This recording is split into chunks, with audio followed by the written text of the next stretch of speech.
থেকে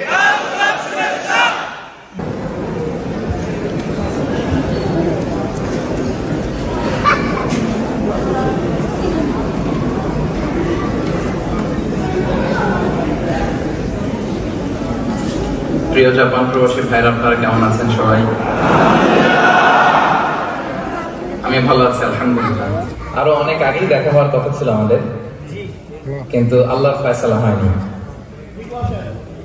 2020 সালে প্রথম আমি ইনভিটেশন পেয়েছিলাম আপনাদের এখানকার কমিউনিটির পক্ষ থেকে।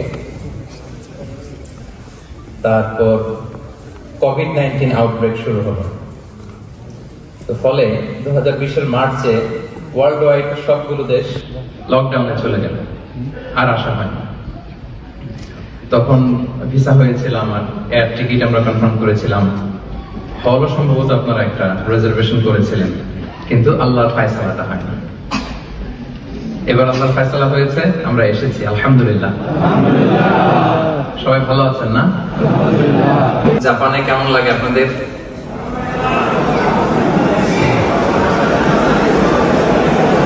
শুরু হয়ে গেছে। ভালো লাগে নাকি লাগে না?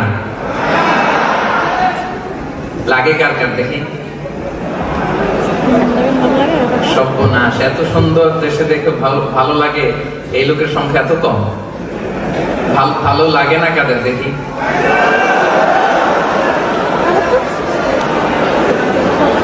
আল্লাহ বলে কি, জাপান স্বপ্নের দেশ, খাটতে খাটতে জীবন শেষ। আল্লাহ। প্রিয় ভাইরা, আমরা অনেক ভালো আছি আলহামদুলিল্লাহ। বাংলাদেশের চাকরির বাজার একেবারে মন্দা, ব্যবসা বাণিজ্যের কি বেহাল দশা ছিল আপনারা দেখেছেন। এখানে যে আপনারা কত চমৎকার ভাবে ব্যবসা করতে পারছেন, চাকরি করতে পারছেন, security, food security, life security, এটা কল্পনাই করা যায় না বাংলাদেশে, কি বলেন? আমরা চাই যে জাপানের যত সুন্দর সুন্দর নিয়ম আছে এগুলো আমরা বাংলাদেশেও নিয়ে যাব, কি বলেন?